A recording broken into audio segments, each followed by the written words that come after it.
Estamos, hermano, y por aquí veo al final aquí hay una arete de oro, no sé quién sea, por ahí chéquenle, se les cayó una arete que es de oro, y por aquí lo tengo también. Solo vale $10. Amén. Aquí está, benditos a Dios. Y bueno, le dejamos aquí a nuestro hermano, deben almorzarlo, ¿ven? Y el tiempo se nos fue. Vamos a orar por ello, ponemos de pie, benditos a Dios. Padre, amado Señor, en esta bendita y santa y gloriosa noche, Señor, te presentamos a este hijo tuyo, Señor, que tú lo bendigas, Señor, de la cabeza a los pies, Señor, que le derrames una revolución y porción de tu divino Espíritu Santo, Señor, que toda palabra que salga de su boca sea palabra tuya, Señor, que llegue a lo más profundo de nuestros corazones, Señor. Todo esto te lo pedimos en tu bendito y santo nombre, tú que vives y reinas por los siglos de los siglos. Amén. Por los siglos de los siglos. Amén. En el nombre del Padre, del Hijo y del Espíritu Santo. Amén. Amén. Señor, tú solamente tienes palabra de vida eterna. Habla, Señor, que tu siervo escucha. Amén. Para todo aquel que tiene su Biblia y donde anotar, pueden quedarse de pie. Vámonos inmediatamente al Evangelio. Juan capítulo 3, versículo 16. Nos ponemos de pie, ya que es un evangelio, el que pueda. Y toda palabra de Dios se lee y se escucha en el nombre del Padre, del Hijo y del Espíritu Santo. Amén. Porque tanto amó Dios al mundo, que entregó a su Hijo unigénito, para que todo el que crea en Él no perezca, sino que tenga vida eterna. Palabra del Señor. Denle un fuerte aplauso a la palabra de Dios. Más fuerte ese aplauso a la palabra de Dios. Pueden sentarse en este momento, por favor. Mi nombre es Dreny del Rosario, para el que no me conozca. Pertenezco a la parroquia San Pablo Apóstol, 9816 de la 55 Avenida en Corona, Queens, New York. Estamos transmitiendo para aquellos que verán esta retransmisión a través de alguna plataforma de red social. Desde la parroquia La Visitación estamos dando el taller de vida en el Espíritu. Y ya hoy estamos en el tercer tema. Hace un ratito una señora me vio por ahí detrás y me dijo, hermano, ¿otra vez? Y le dije, sí, hermana. Sí, hermana, otra vez. Bien, hemos venido peregrinando, así como los discípulos de Maús, que después de la pasión iban marchando muy triste. El Evangelio nos narra que estos hombres iban tristes, porque hubo alguien que le había prometido vida eterna y ese alguien había sido crucificado. La cruz, este símbolo que era considerado maldito, la cruz era considerada un símbolo, un signo maldito. Y me llama la atención como uno de los miembros del Sanedrín dice en la pasión de Jesús, dice, que tu sangre caiga sobre nosotros y sobre nuestros hijos. Este Sanedrín no tenía idea del poder que hay en la sangre del unigénito de Dios. Amén. Este miembro del Sanedrín no tenía ni la más mínima idea. Como muchas personas que no tienen la más mínima idea del poder que hay en la sangre de Cristo. Empezamos con el tema del amor de Dios. Ahí abarcamos lo que es el amor de la primera persona de la Santísima Trinidad. El amor de Dios Padre, de que Dios te ama como un Padre. Después nosotros vimos la semana pasada el tema del pecado, aquello que nos aparta de Dios. Ahora vemos el tema de la salvación. el tema de la salvación, esto que se consideraba maldito es purificado desde el amor. Una vez más caemos en el amor. Y en este momento en el amor en la segunda persona de la Santísima Trinidad, que es el Hijo, el unigénito de Dios.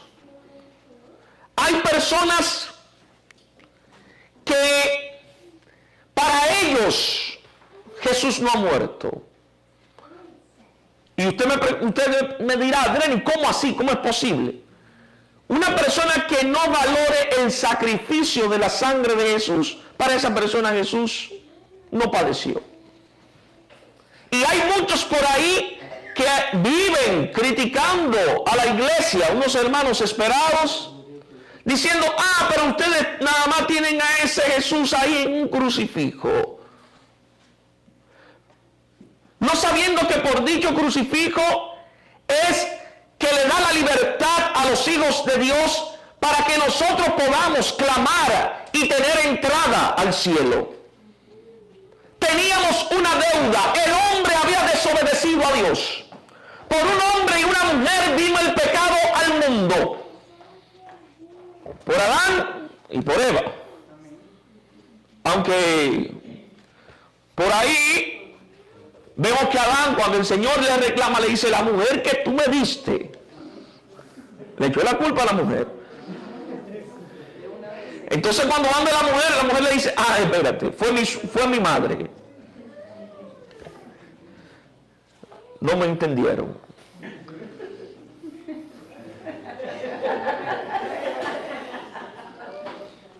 Para muchas personas la suegra es el mismo Satanás. No es vuestro caso. Así vive el mundo, echándole la culpa a otro de su desgracia.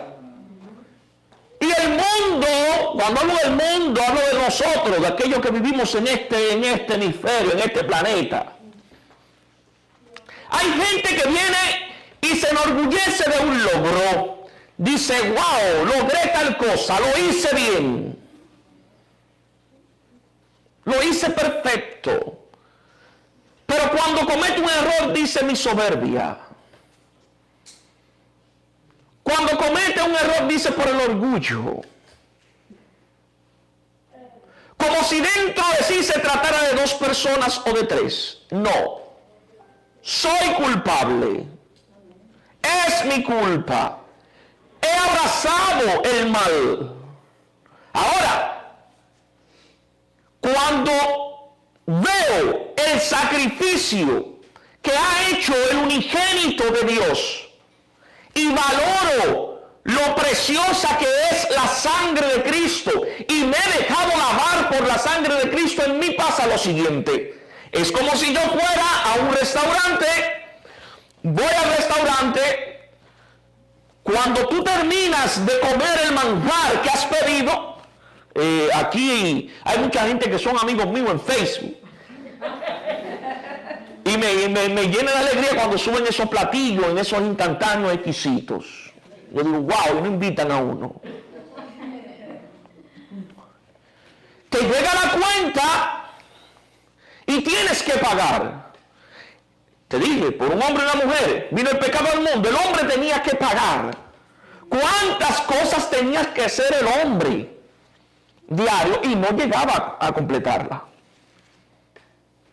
¿Cuántos sacrificios? Y no llegaba a completarlo todo. Imagínese que usted va a ese restaurante y vengan y te digan, ya, hay alguien que pagó por ti. Alguien pagó por ese platillo que te comiste.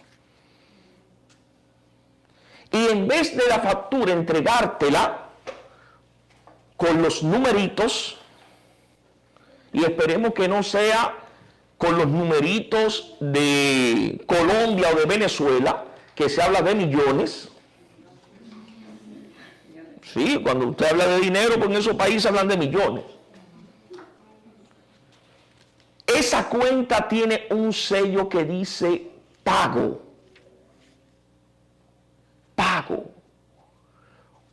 Cuando valoro el sacrificio que el Señor ha hecho por mí, me doy cuenta que Él ha pagado por las culpas de mis pecados, por las culpas de mis errores. Y ahí, ¿qué pasa en mí? Recapacito. Hay algo en el cristiano que se llama conciencia despierta. Mi conciencia se abre a aquel que me ha salvado. En la cena pascual judía hay una pregunta especial que el más pequeño de la casa le hace al que preside la cena. Esto en el judaísmo. Y el más pequeño de la casa le pregunta: papá, ¿por qué esta noche es diferente a las demás? ¿Qué tiene que hacer el padre que preside la cena pascual judía? Tiene que explicarle cómo el pueblo de Egipto fue liberado de la esclavitud. Cómo el pueblo de Israel, fue liberado de la esclavitud de Egipto. Y le explica toda la historia, cómo salieron desde Egipto hacia la tierra prometida, una tierra donde emana leche y miel. Y le explica.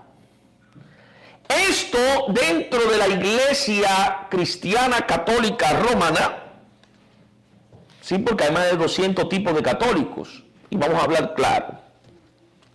Dentro de la iglesia católica romana, que nosotros somos romanos, hay un movimiento en la iglesia que se llaman neocatecúmenos, los catecúmenos.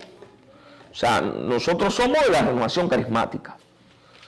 Este movimiento en la iglesia hace esta misma práctica.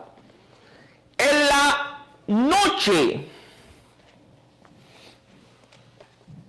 del Viernes Santo, el más pequeño de la casa le pregunta al papá: papá, ¿por qué esta noche es diferente a las demás? Y el papá tiene que explicarle cómo el pueblo de Israel fue liberado de la esclavitud de Egipto y cómo nosotros fuimos liberados de la esclavitud del pecado. El ser humano, corrompido por el pecado, vivía en tinieblas, no veía la luz. Y el Papa Francisco, en una encíclica que se llama A la luz de la fe, dice muy claro que por más oscura que esté tu casa, basta una rendija por donde entre la luz del Señor. Amén. Por esa rendija llega la luz de Cristo al mundo, para iluminar al hombre. Desde el sacrificio, Él se entrega. Él se entrega por amor a ti, por amor a mí. Si hubiera sido uno de nosotros y nos dijera: bueno, tú puedes morir por tu papá, yo te aseguro que le dirías que sí. Una persona aquí podría dar la vida por su padre. ¿Tú morirías por tu madre? Te aseguro que sí. ¿Morirías por tus hermanos? Sí. ¿Morirías por tu esposo, por tu esposa? Lo pensaría. Lo pensaría. ¿Morirías por el vecino? Bueno, Señor, no me pida tanto, Pero morirías por un desconocido. Negativo. Negativo. Jesús, el pago por nuestros pecados fue por todos. Amén. Por todos. Amén. No quedó nadie fuera. Amén. Ni judío, ni musulmán, ni budista, ni protestante. No quedó nadie fuera. Amén. Jesús ha muerto por la humanidad. Pero su sacrificio llevaba un proceso. Y esto, una vez más, voy a leer el texto que leí. Juan capítulo 3, versículo 16. Es uno de los textos más, creo que el más famoso de la Escritura. Porque tanto amó Dios al mundo, que entregó a su Hijo unigénito, para que todo el que cree en Él no perezca, sino que tenga vida eterna. Amén. Entregó, se entrega.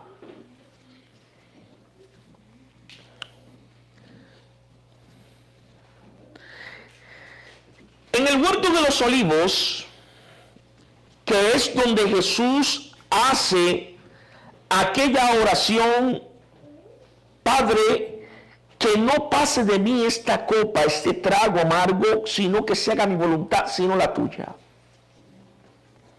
Este huerto de los olivos es el comienzo, donde es una cuesta, donde a mitad hay una iglesia en Jerusalén que se llama Dominus Feblis. Las iglesias en Israel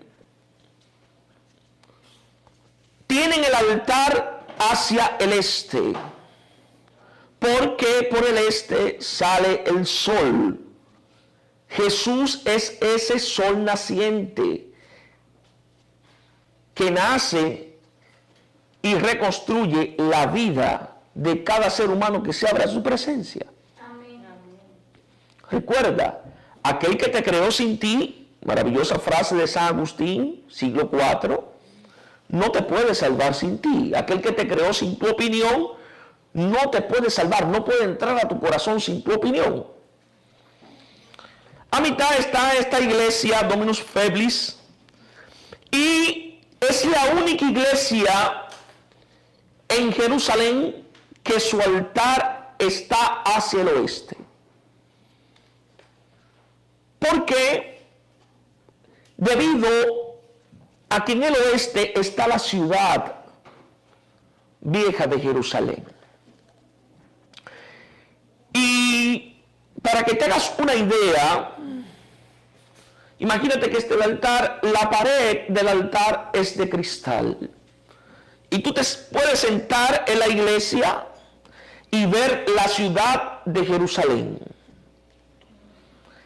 Debajo en el altar hay unas gallinas con unos pollitos, simbolizando lo que Jesús dijo en el Evangelio. Jerusalén, Jerusalén, mira que he querido reunirte como una gallina reúne a sus polluelos.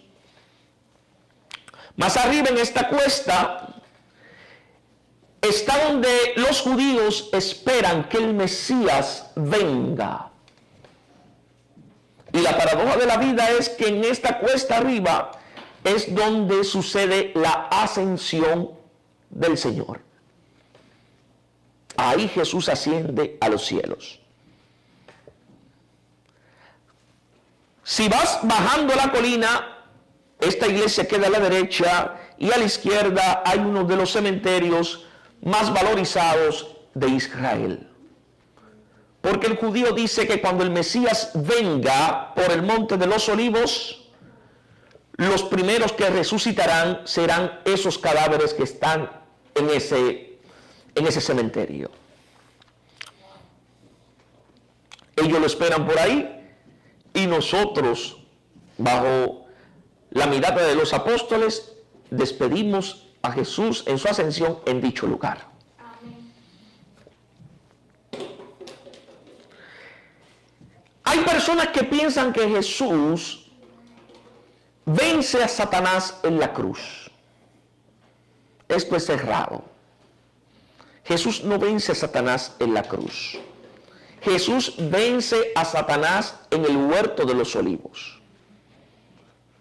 Porque una vez que Jesús dice en 3 ocasiones, nos dice la palabra: Padre, que no se haga mi voluntad sino la tuya. Dice la palabra que va donde los apóstoles, donde Pedro, Santiago y Juan, le dice: ¿por qué duermen?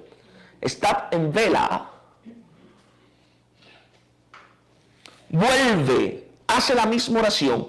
La tensión era tan grave que los vasos capilares de su frente se rompen. Esto es posible cuando una persona está sumamente en tensión. Es posible que los vasos capilares rompan. Cuando Jesús se para del huerto de los olivos, se para decidido a aceptar el sacrificio por tus pecados y por los míos. Amén. Se paró decidido. Hay una decisión. ¿Y qué pasa con el olivo? ¿Por qué este lugar es donde Jesús toma la mayor decisión de nuestra salvación? Porque el olivo, este fruto, se necesita sacar aceite de él. El aceite, búsquenlo en la Biblia, se lo dejo de tarea. ¿Qué significado tiene el aceite en las Escrituras? Se lo dejo de tarea a ustedes que están viendo ahí también. El olivo es aprensado. Y del olivo emana aceite. Cuando ya el olivo se ha prensado bastante, el aceite que sale por sí propio, ese es el que se le llama el aceite virgen. O sea, ya cuando se aprensó bastante, ese aceitito que sale al final es considerado el aceite virgen, porque es un aceite ya que sale solo. Jesús en el huerto de los olivos fue aprensado. Y desde ahí ya Él se entrega solo por amor a la humanidad. Por amor a ti, por amor a mí. Pero vemos nosotros cómo a este lugar lo buscan. Judas iba con un grupo de hombres y lo besa. Jesús le dice a Judas, amigo. Para Jesús, Judas era su amigo. Y Judas había disfrutado de todo lo que el Señor había enviado. Recuerden que Judas llegó a salir, expulsó demonios en el nombre de Jesús. Recuerden que Judas llegó a salir a proclamar un Jesús que tiene poder por encima de la naturaleza, porque vio cómo Jesús calmó la tempestad en el mar de Galilea. Judas fue testigo de la multiplicación de los panes y los peces. Judas fue testigo. ¿Y qué es un testigo? Según nos dice el diccionario, testigo es aquella persona que está en el lugar cuando pasan los hechos. Judas fue un testigo del poder que emanaba de Jesús, del poder que tenía Jesús. Para Jesús, Judas era su amigo. ¿Qué pasa con nosotros? Lo mismo o peor que Judas hacemos. Porque por cualquier cosita abandonamos al maestro. Abandonamos al amado. Por cualquier cosa. No valoramos el sacrificio. Después de ahí lo llevan a la casa de Caifás. En la casa de Caifás vienen las negaciones de Pedro. Lo niega. Pero mira, tú hablas igual que él. No conozco a este hombre. Mira, tú te pareces más o menos lo que anda con él. Yo no lo conozco. Detente. Pero este hombre no fue el que había dicho en Mateo 16, inspirado por el Espíritu, que él era el Hijo de Dios. No fue este hombre. Este hombre que fue testigo de cómo en tantos lugares donde entraba el Dream Team de Jesús, Pedro, Santiago, Juan, vio como este hombre le dijo a aquella muchacha de 12 años que había muerto, Talita, niña,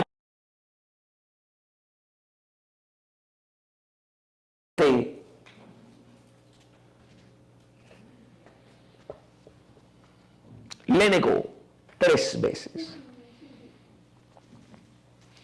En la casa de Caifás, este lugar existe el sol de hoy.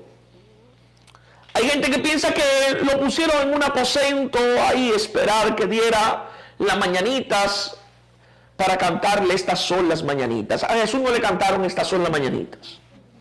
No. Allí en la casa de Caifás, Jesús fue puesto en un hoyo.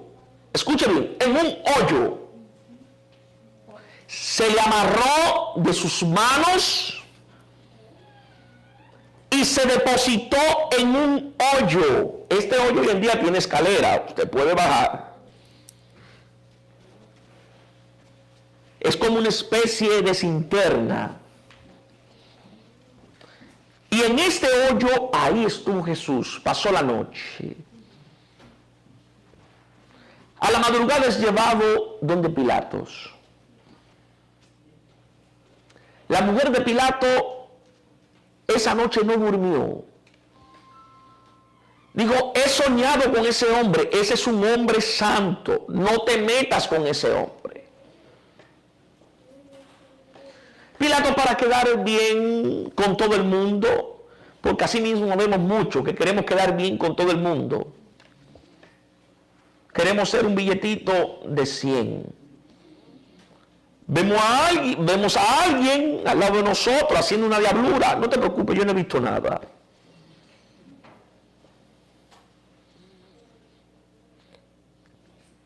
Pilatos manda que lo azoten. El soldado romano de dicha época, hace unos años, aquí en esta ciudad de Nueva York, los oficiales de policía tenían que tener un rango mínimo de estatura. Hace unos años. Hoy en día hay policías que son bajitos de estatura. Años atrás la cosa no era así en esta ciudad.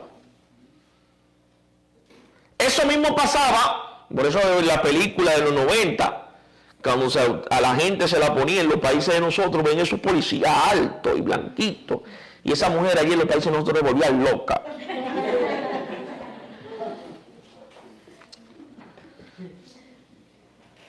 El oficial romano mínimo tenía que tener una estatura de 5'6", como mínimo. 5 pies 6 pulgadas de estatura mínimo. La mayoría rondaban entre los 5'11", 6 pies, 6'1", 6'2", 6'3". O sea, eran hombres extremadamente altos. Mi estatura es 5'8". Suena más altos. ¿Qué implicaba la flagelación? La flagelación era una ley judía, que era el 40 menos 1, 39 latigazos. Pero estos 39 latigazos no era con un hilo, no. Estos 39 latigazos a las afueras de la ciudad de Jerusalén, hay una especie de ramas que le nacen unas espinas y dichas espinas tienen de 13 a 15 centímetros. Escuche bien, de 13 a 15 centímetros. La que sepan de costura aquí sabrán la medida que yo le estoy diciendo. El que no sepa, agarre una cinta y mida cuántos son 13 a 15 centímetros. Pero de este enredadero de árboles se sacaban dichas ramas y también unas ramitas que tenían unas espinitas que se la ponían en el látigo en la punta para ocasionar que cuando le dieran el latigazo a la persona las espinas se inscrutaran en la carne y la extrajeran. Y estas espinas fue también con las que hicieron la corona de espinas, que le pusieron sobre su cabeza. Vamos a coronarte como rey. ¿Te consideras rey de los judíos? Vamos a coronarte como rey. Pero después de darle 39 latigazos, le colocan esta corona de espinas sobre su cabeza y con una caña cierran, aprensan el olivo. ¿Qué dijimos del huerto? Que el olivo se aprensa. El olivo tiene que aprensarse. Después de esto, para ir un poquito rápido por falta de tiempo, estos son temas que se dan en retiros de viernes, sábado y domingo. Yo estoy tratando de los temas, ir nada más diciendo lo esencial. Después de esto, vienen y le ponen una cruz. El madero tenía un peso. Escuche bien, el madero tenía un peso. La madera que le ponían a todo aquel que crucificaban pesaba de 70 a 75 kilogramos. Lo que implica que era de 140 a 150 libras más o menos. Esto pesaba la cruz. Imagínense, la ley aquí en la ciudad de Nueva York dice que una persona no puede cargar, la gente que trabaja en construcción, de 50, creo que 50 libras o 60 libras es lo máximo que un hombre puede cargar, o 70 libras. Es lo que establece la ley en cuanto a la construcción. Imagínense cargar con una madera que pese de 140 a 150 libras.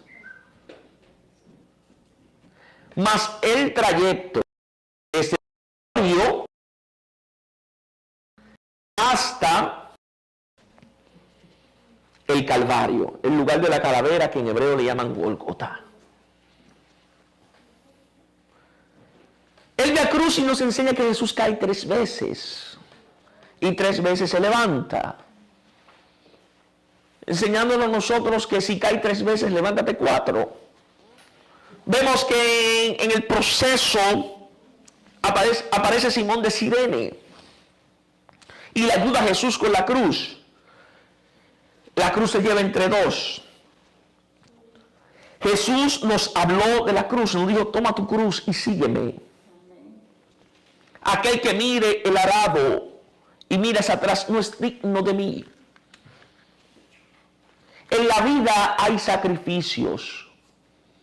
En la vida hay momentos duros. En la vida espiritual también. San Juan de la Cruz habla del túnel oscuro de la fe. Se habla de la noche oscura.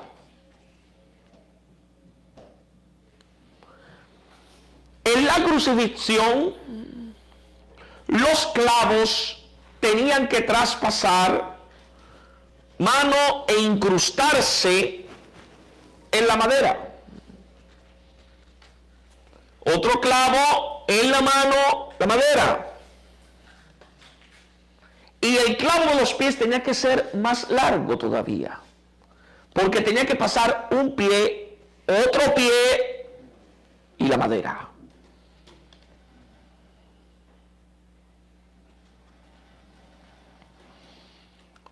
Vemos como al final, cuando el centurión le clava la lanza, emana sangre y agua, simbolizando la Eucaristía y el bautismo.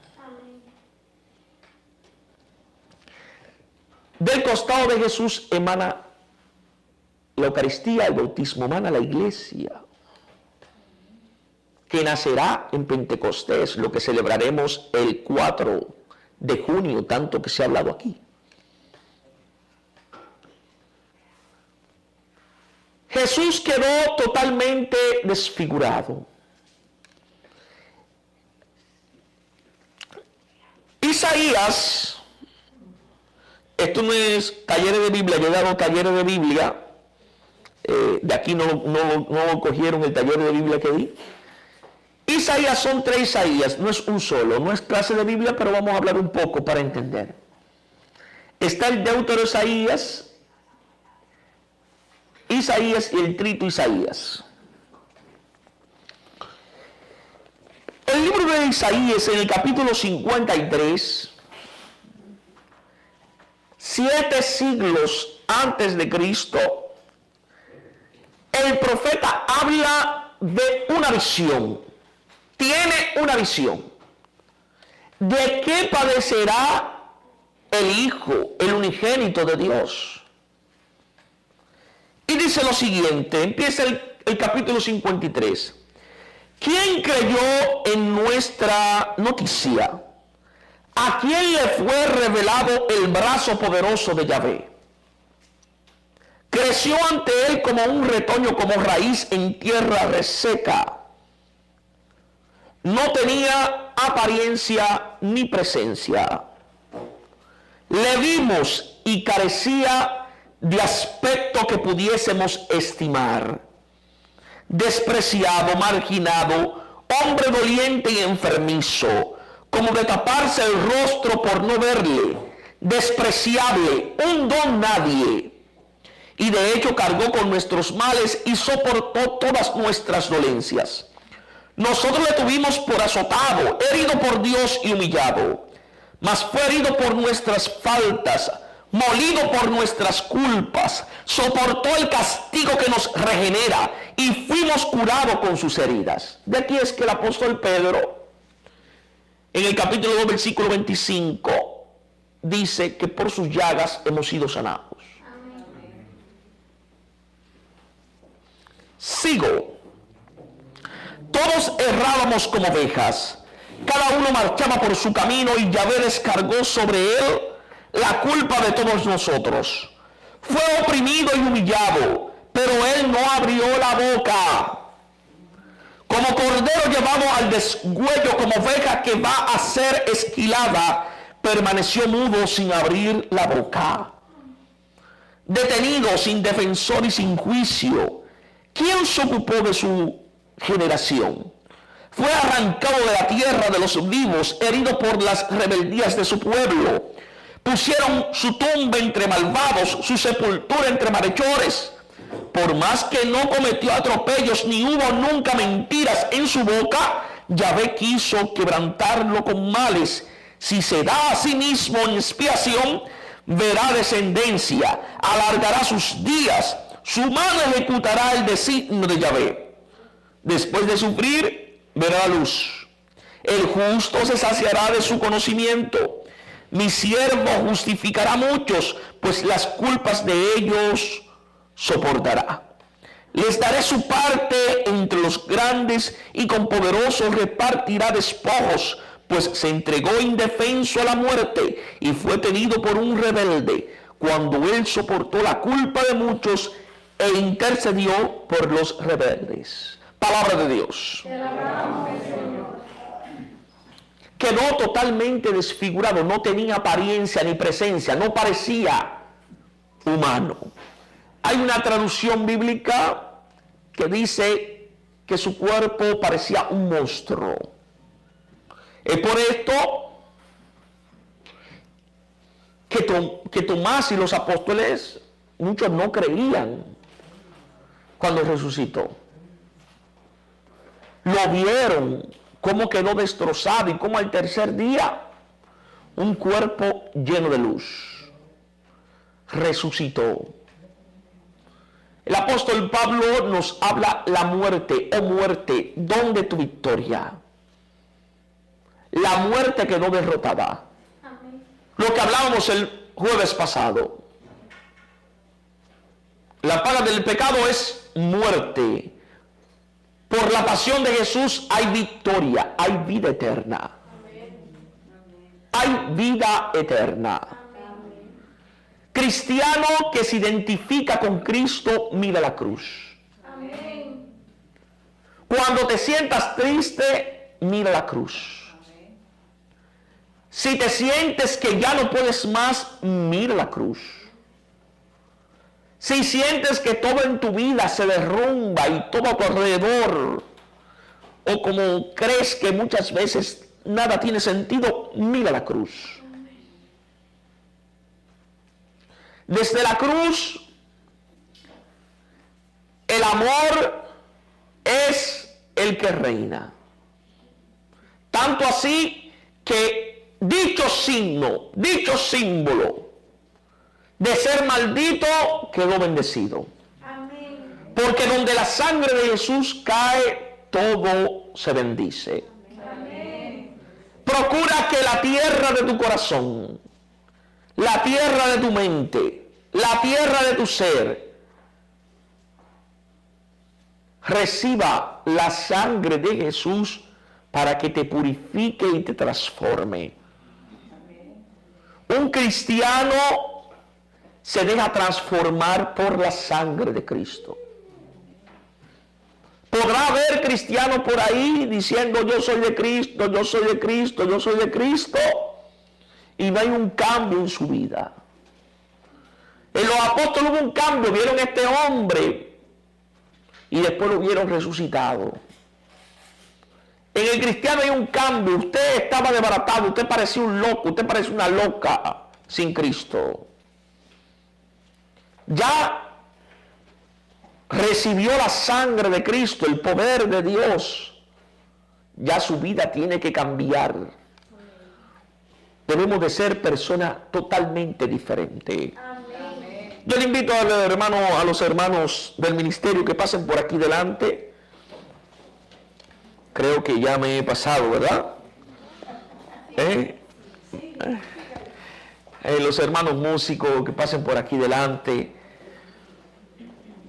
Póngase de pie en este momento, por favor. Vamos a estirarnos, estírese. Usted sabe que después que tenemos más de 20 minutos sentados, la sangre no circula bien en el cuerpo. Estírese. ¿Cómo se sienten? ¡Ay! ¿Bienvenidos o bendecidos? Dígale que está a su lado, estoy bendecido. Dígaselo, estoy bendecido.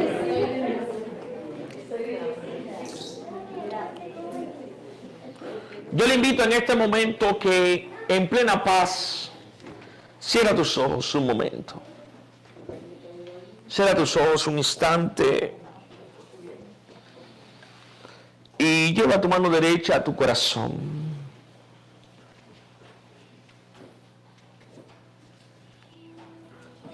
Jesús quiere intimar contigo. Jesús quiere intimar de tú a tú con tu corazón.